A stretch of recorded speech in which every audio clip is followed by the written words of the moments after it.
This episode is sponsored by Close.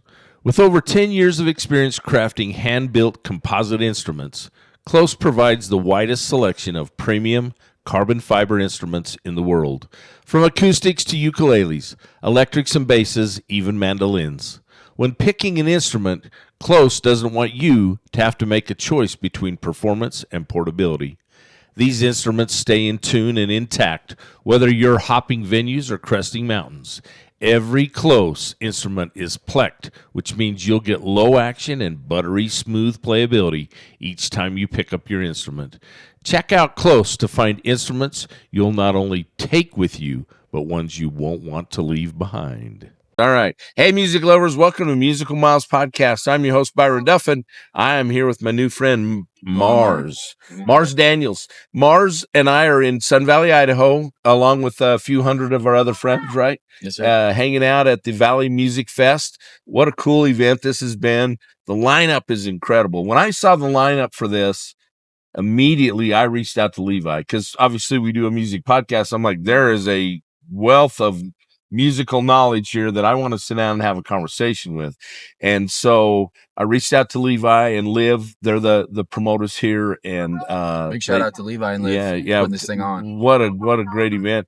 It's not been without some headaches and some heartaches, I'm sure, and some sleepless nights, but sounds like it's going to happen again next year. So I'm excited. I'm excited to be able to come back and visit it again and know that we're part of the first one, right? How cool is that? So cool to be part of the inaugural event of something like this, man. It's like you said, it's a crazy lineup.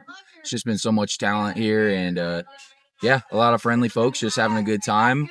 And one of the most beautiful places, man. It's incredible. Wow, yeah.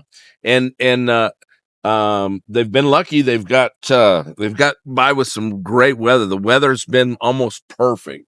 It gets a little cool in the evenings, but it's Idaho. So, yeah. We were talking about, so you grew up in Iowa, but you have family ranch in eastern Montana, yes, sir, which is in northeast. What'd you Perrywood? Plentywood. Sorry, I knew I just screw that up. Plentywood, Montana, which is close to the Canadian border, North Dakota and Canadian border, they right? say 18 miles from Canada, 18 miles from North Dakota. So way up 18 miles from nowhere. There's your song to write, my friend. Yeah. That's it. There you go. That's the next song. You got writer credits on that one, man. Awesome. 18 miles from nowhere. Yeah. But what a unique state Montana is, and Idaho as well. You know, we're neighbors. But we're not what you would call overpopulated, which is nice. You know, it was funny because we currently live in Shelley, Idaho, which is 10 miles south of Idaho Falls. Mm-hmm. I was born and raised in a little town called Aberdeen, which is a little farming community, just it'd be on the southwest side of the American Falls Reservoir. And when we decided to move because of a job change to Shelley, my kids, I had two kids one was a 7th grader and one was a freshman in high school, and they were just dreading moving. Mm-hmm. I said, Dad, we're leaving all our good friends and we're going away. Man, this is crazy. And I said, guys, you realize when most people move, they move states away, and they move long ways away. We haven't left the county. Yeah. We went from the south end of the county to the north end of the county, and it takes 30 minutes. Well, it takes more than that. It takes about 45 minutes to an hour to get from one place to the other. But still, there's not a lot of places, people could say, well, I moved, changed careers and moved and didn't leave the county. So, but still anyway. got to stay nice to home, man. And yeah. What a beautiful area. First time playing out here. And is it? Yeah, definitely want to come back. Yeah. I got some relatives up by like Moscow. Do you? Okay. That's a part of the state that we never get up there I shouldn't say never get up. We don't get there very much. I will tell you, I've never been to Moscow. Really? I hadn't been in the Panhandle, which Moscow's kind of in the center of the state, if you would, south part of the Panhandle. But I just never had a reason to go up there. I had some buddies who went to college there in Moscow at the University of Idaho, but I never saw a need to go there. And so until I was in my mid-50s before I ever saw the Panhandle of Idaho. And it is gorgeous. Yeah. It is absolutely beautiful place. Yeah, man. Just the Rockies out here is just incredible. Yeah, if you guys haven't got to check out the Rockies, definitely, make a point to come out to Idaho, Western Montana, Washington, Oregon. It's great. The Rockies are great. We are kind of in the middle of the sawtooths here, and this is historical music country here because you know about Reckless Kelly and Mickey and the Motor Cars, the Braun brothers. They grew up just up the road here. This is Trail Creek. If you got on this road and went over through Trail Creek to the other side, you end up at Mackey and out in there. They all those boys all have homes out there, but their parents still live up by Chalice, up by Clayton. And so where they have their big music festival, every year in August.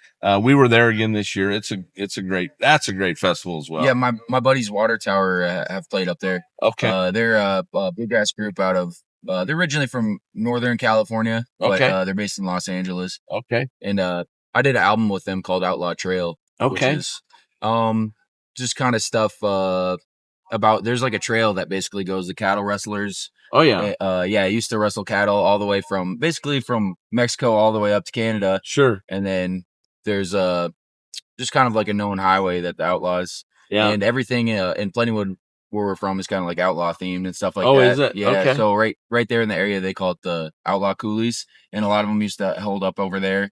Well, and then it's hop and jump over the border, right? Yep. So a lot of them would just do the whole steal a horse or whatever, go up there, do that whole outlaw thing and go part of history, right? Yeah. That's what's cool. I love history. I love that show. So let's talk about history-wise. Let's talk about your music career. So how'd that all get started? Is there music in the family? You said grandpa's is a Western artist. Yes. Does a lot of oil paintings. Yeah. He was a Western oil painter. Now, is he still alive? No, he's passed. Okay. And tell us his name again. Ellie Marsh. Ellie Marsh. Lloyd Okay. Marsh. Yes, sir. I have to check that out. Yeah, man, he was incredible. And yeah, it was just real special. I spent a lot of my summers just on the family ranch up there helping work cows and everything. And right.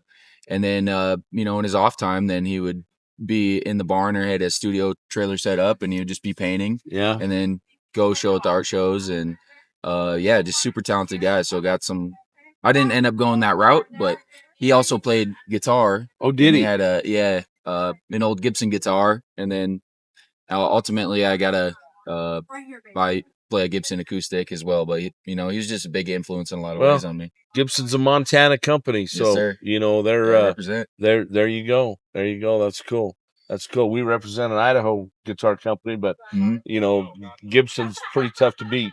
Teton's a great guitar, but those Gibsons are phenomenal. I had a chance. I've told this story a few times over the weekend, but we stayed in a musical themed hotel called the Elizabeth in Fort Collins, Colorado. I don't know if you're aware of it, but the hotel has turntables in every room, and there's vinyls scattered all over the hotel. I mean, everything from Joan Baez to the Beatles to Merle and Hank and all that stuff is there, and you take them to your room, and then there's racks in the end of the hallway by the elevator. You just put them back in a rack there, or they take them downstairs. That's special, man. But they also have loaner guitars. Really? That's my kind of hotel. They had a D28 Martin, and they had a 1950 Gibson J45, 1950. Wow. And so I'm like, and all I had to do was fill out a piece of paper, and I had that guitar in my room for 3 days. Holy cow. Man, I said, I got to take the Gibson. I'm never going to get a chance. I'll probably never get a chance to own a Martin either, but nonetheless, a 1950 Gibson, I don't know what that thing was worth, but it was cool to just have access to it. Oh man. And they had others. I can't even tell you what else. I think there was some older, I think there was an Epiphone. There was some brands I custom brands that I didn't know of, hadn't heard of, but yeah, it was cool. Yeah. So, what was it called one more time? It's the Elizabeth Hotel in Fort Collins, Colorado. So if you're ever down that way, check it out. And all around downtown, there's old upright pianos that are painted like hot pink with unicorns, whatever, just kind of different deals. And they're all around. And every morning I'd walk out to my truck in the garage, the parking garage. There was a homeless guy sitting at this upright playing the piano, and he could play. And they've got them scattered kind of all around downtown area. Sounds like a cool community. It's a really cool area. Yeah. So yeah. Kind of a cool little college town. There's a lot of gems out west, man. So yeah. I love it. I love being out here. So where have you really cut your teeth in the music deal? Where did the juice come, and how old were you when that bug bit you? I would say I started playing guitar. My grandpa gave me a guitar. Okay.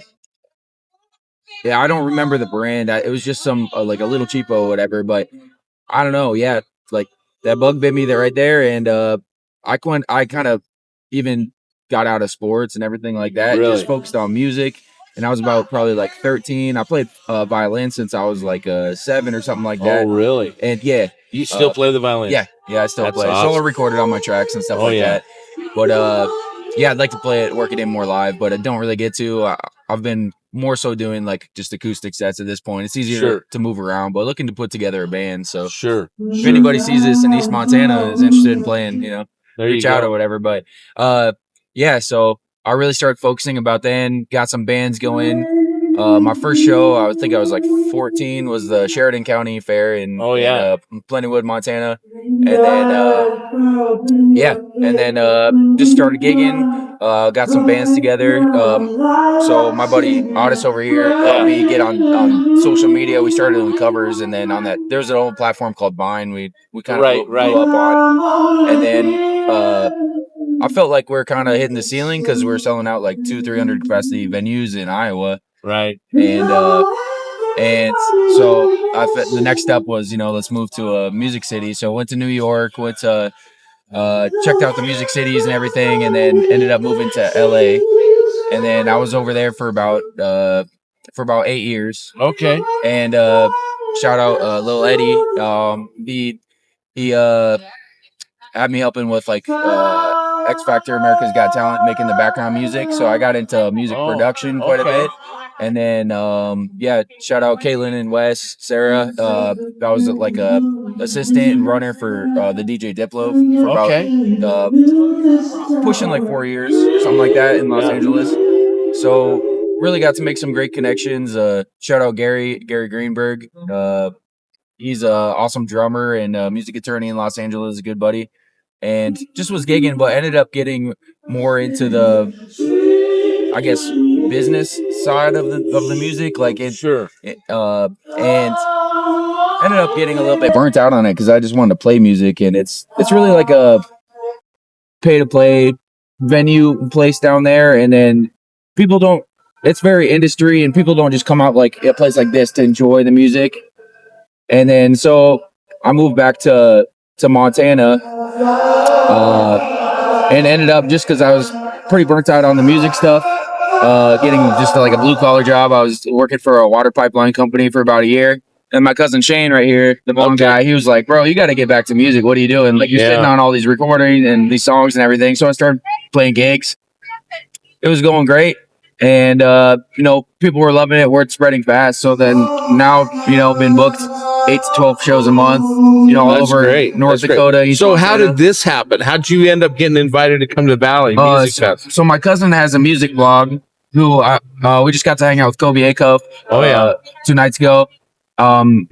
My cousin, he was telling me, was the first one to share his music, but he's just really early on stuff. His blog's called Ranch Jams Music. Okay, and where's he out of? He's out of Plentywood too. He ranches over there. Yeah, okay. Yep. Well, him and I probably ought to be talking, right? Yeah, you guys got to connect. Share, collaborate a little bit on connect us because I love to interview other podcasters as well. So, great. Jared Morris vibe he's out of Texas, but he's also an artist, and he came to Boise, Idaho here a few months ago, and I made arrangements to go interview him because I'm intrigued by other podcasters as well. Just a little bit like you try and collaborate with other musicians, whether it's in the songwriting process or touring together or sharing, opening for another artist. I mean, that's what it's all about, right? And so the last interview I just did, he said, look, if you're not willing to sit down and talk to people and build relationships and make connections, you're wasting your time in the music business because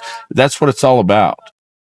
Yeah, that's what all it's about, man. It's all a conversation. Music's just a universal language, and this is, an extension of the conversation around that, and it's just all part of that language. Well, so I appreciate you for doing what you do. Thanks again for having me on.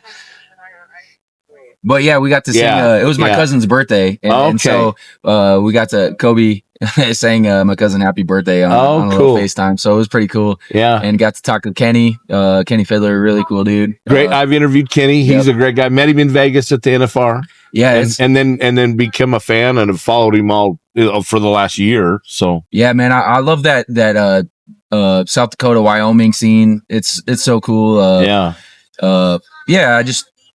Out west, man, there's a lot of good music. So thanks for giving a spotlight. Yeah. No, we love doing it, and it's all about helping new artists and getting to share the story of the successful ones. Just like Shane, I said, we just visited with Shane for a minute here while you guys were kind of waiting, and he came and autographed the guitars because they're giving away. We got 4 of these guitars from Teton Guitars that they've given away here.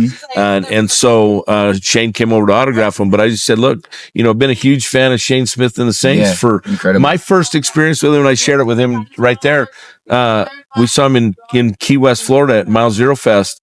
And I hear this unique voice, and it was like an 11 o'clock in the morning set, right? I mean, it's at a major festival. And of course, this has been probably 10 or 12 years ago, but he's singing Mountain Girl. And you know that line in Mountain Girl about if Idaho Falls can't do it for you. I live 10 miles south of Idaho Falls. I'm like, okay, now I'm your new biggest fan, right? I mean, how the hell is this guy I'm in Key West, Florida, and you're singing about Idaho Falls, Idaho. And it just blew my mind, but became huge fans. And then we've seen him, I don't know, we've probably seen him a dozen times. I've never seen a bad show out of that guy. Yeah. And so, but I want to know, I want to be able to share that backstory about, his career, kind of same deal as yours. You had an interesting story to tell because you started out young. Grandpa got you interested. Then you ended up, like you said, you checked out the music cities, New York and LA, and LA would probably be my last choice of place to go, or New York. That's a toss up between which is the last place I'd go. If I was a musician, which I love music, but I love the Texas music scene, and we love Nashville too. So Nashville's great. I haven't got to play in Texas yet. You're set though, dude. You're set. Yeah. You know that if you're gonna play in Texas, you got to have a fiddle in the band. Yeah, so we're got one. We're ready already. Texas, here we come, man. Yeah, what a cool opportunity there. And there's some great. The thing about Texas is there is a great musician under every bush in the state of Texas. They're just. But so let me ask you this: Are you writing all your own music, and then that's what you're performing, or you do some covers, or what do you do? For the most part, all original stuff.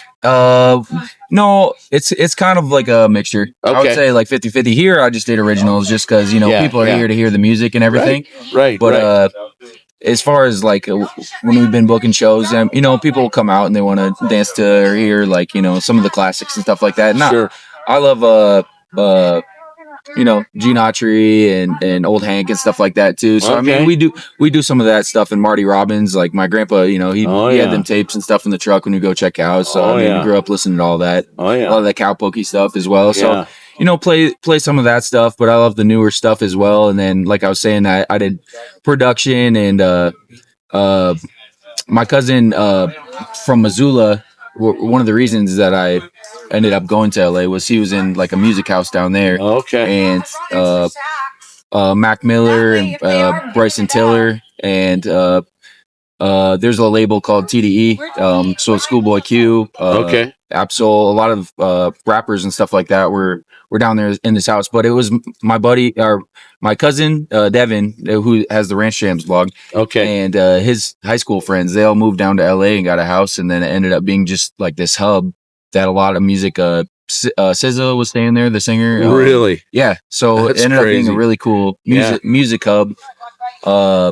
And ended up getting into production. So I do the production on the back end. A guy also, when I started music, Max Hay, he's from West Montana.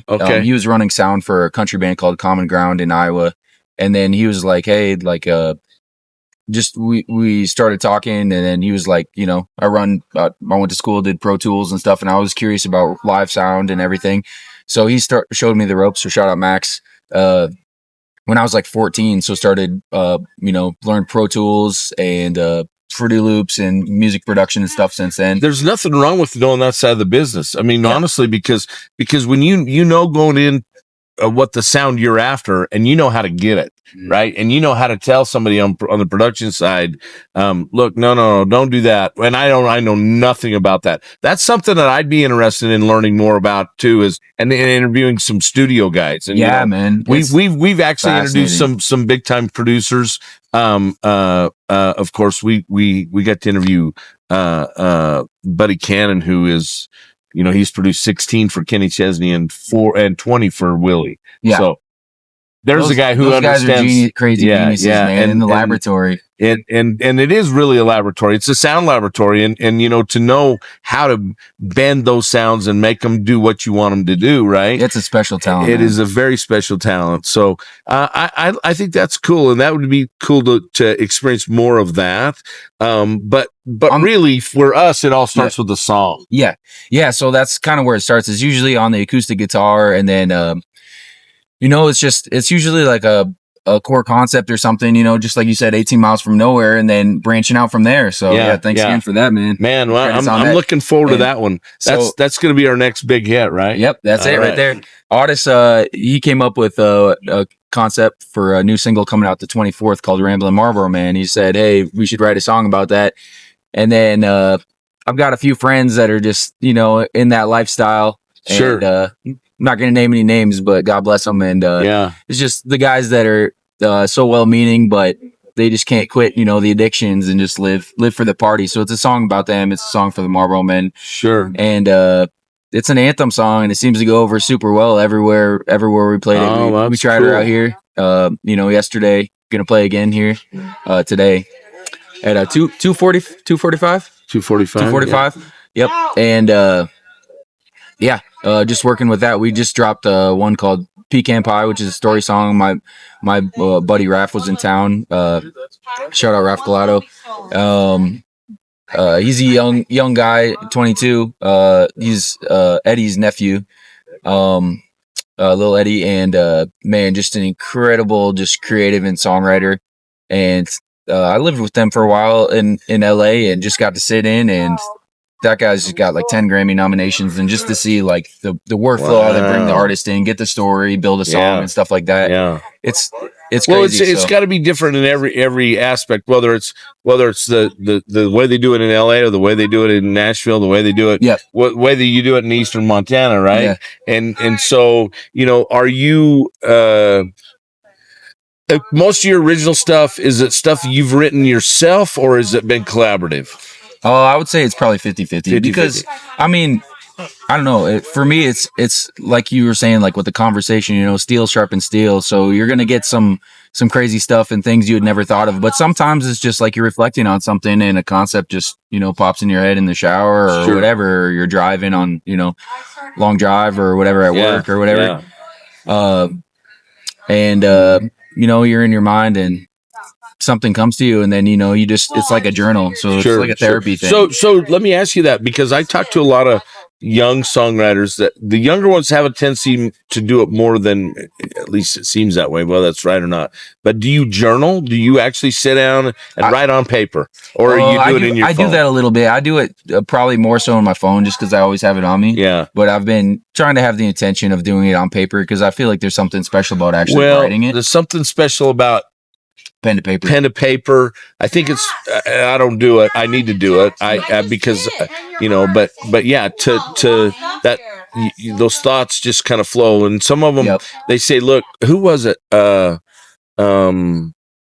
Maybe it was Bree Bagwell. And I saw this, I didn't interview Bree, but she, or maybe it was Jade Marie, but Jade Marie Patek, she says, look, they just start writing. And it might be my shopping list, but it's sometimes, and I may never ever go back and reread it, but it just gets stuff out. It kind of gets the mind, gets the juices flowing, right? Yeah, it taps you into the ether, I think, and I don't know. Yeah, I don't know where it comes from. God or the universe or whatever. Yeah. But sometimes it's like I'll wake up from a dream and there's a whole song. Sure. And I'll take it down, and then I'm like, holy cow, you're that's good. incredible. I'm impressed if you can remember them, because I don't remember dreams very often. Every once in a while, Shandell will say, "Man, you were fighting somebody last night. Who was it?" No, I had no idea. But yeah. Every once in a while, I'll have those ideas, and I think, "Man, that's a great idea." And then I wake up, and go, "That's so stupid. What was I thinking that for?" But nonetheless, you never know. You never know what it is. Sometimes it's random. Yeah. Sometimes it's brilliant idea. So you never know. Just take it all down. But I've been trying to be a little bit more intentional with actually the physical writing thing. But I mean, it's just that convenience is you always got your device on. Have you ever done anything like so those girls I mentioned, Jade Marie Potek and Bree Bagwell, they belong to songwriting groups, and they have a, like Tuesday, they get a word, a theme, write a song, and you have to turn it in by Friday. And if you don't turn it in, they kick you out of the group. Have you been in one of those? No, I haven't. But been in one of those. They said, look, some of them have we've come up with some really stupid stuff, but we've actually developed. Now you have to do this, right? It keeps you once again intentional. It keeps you thinking, okay, I need to write a song, because there's songwriters will tell you it's no different than writing a novel, right? That you lose your juju, you can't get practice, man. It's reps, it's a muscle. If you know you got to turn something in on Friday, it might be the worst song you've ever written, but it might be a hit too. And someone else in the group might go, "Oh, I had a thought similar. I think we should go this direction." They and you never know what you're going to get out. Yeah, that's that whole collaboration and steel sharpen steel kind of thing. It's just that's why I also love collaborating with people. That's a great idea right there. Well, the songwriters would tell you that be very careful. They tell people we go to songwriter festivals specifically, and they said, be careful what you say out loud around songwriters, because it will end up on the radio. Because there's Dean Dillon. Dean Dillon, Dean, probably one of the most successful guys of my generation, 27 number ones, right? Yeah. But he said, look, he would one of the habits that he would just go sit in a bar in the corner and just listen to people talk to get ideas.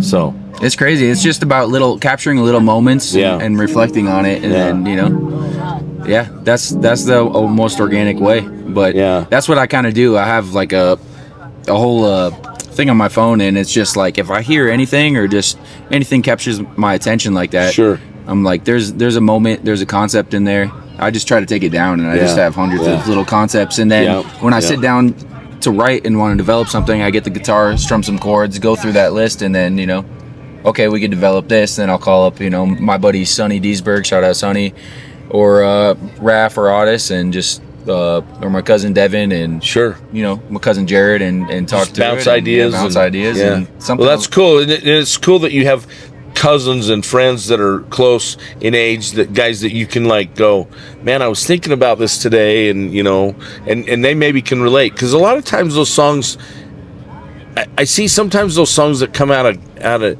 those songwriter publishing deals where people have to go. They have a what do they call it? A call sheet. It's got all what they want.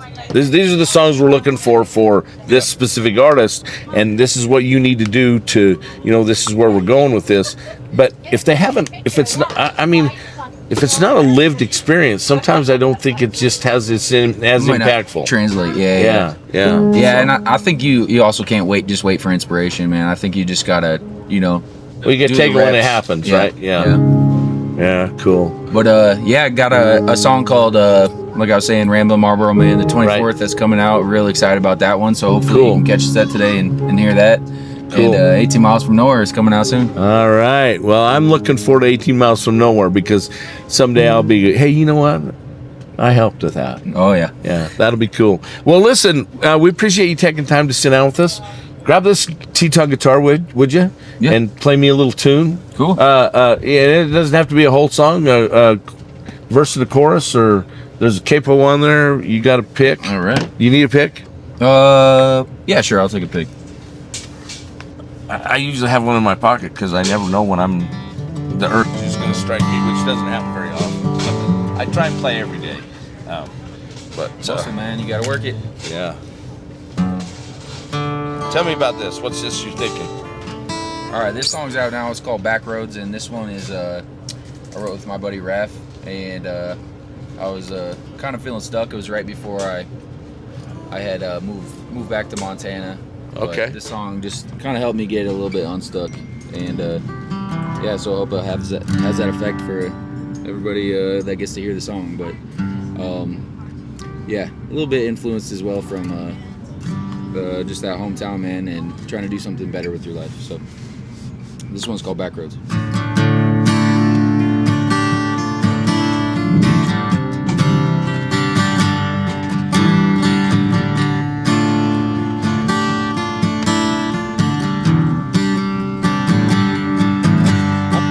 Back roads don't take me home. These nightmares to where they belong. These back roads don't act slow. Living castles, just my dreams. I could trailer trash country boy like me. Make it out of the mud, out of these back roads. Where I'm from, ain't nobody dreaming. Bunch of head-on collisions, cause they're steady sleeping. At the wheel, getting drunk, popping pills just for fun. Red Dixie cups, bunch of filthy voices. Oh, shit ton of horses, letting life take its courses. Can barely pay a mortgage, filling up tank in this trailer trash shell. Lord knows, but this is all we know. I pray these back roads don't take me on. These nightmares to where they belong. These back roads don't act slow. Big castles, just my dreams. I could trailer trash country boy like me. Make it out of the mud, out of these back roads. Mama wanted a college-educated son. Daddy wanted someone who could take over the farm. But there's red bones running from a whole lot of nothing being done.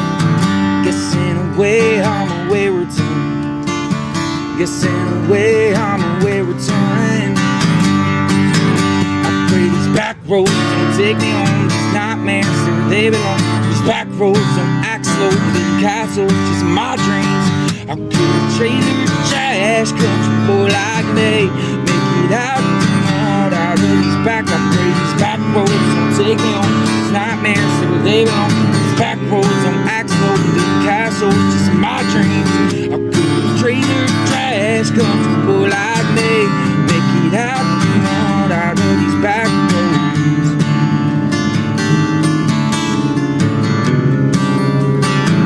Out of these back roads.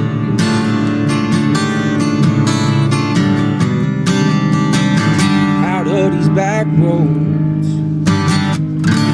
Oh yeah. Thank you so much. That's great. Do me a favor, put your autograph on there. All right. And Anywhere. yeah, you pick a spot, buddy. Wherever there's an empty spot. All right. So where can they find your music at, Mars? On Spotify, Mars Daniels. Mars like the planet, short for Marshall, and Jack Daniels. Daniels like Jack Daniels. On the internet's anywhere basically. Spotify, Apple Music, MarsDaniels.com. If you Cool. want to check out, we got some merch and stuff like that.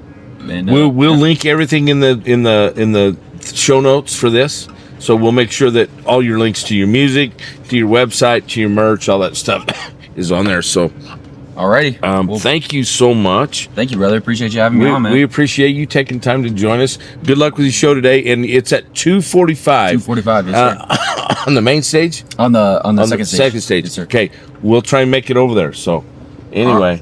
Well, thanks for doing what you do, man, and great conversation. Well, great I talking today. appreciate you. So, for Musical Miles Podcast, I'm your host, Byron Duffin, here with my new friend, Mars Daniels. Listen to, keep watching, follow us, because our new song's coming out one of these days. 18 miles from nowhere. All right, for Musical Miles Podcast, I'm your host, Byron. We're out of here. We'll see you somewhere down the road. Thanks, Byron.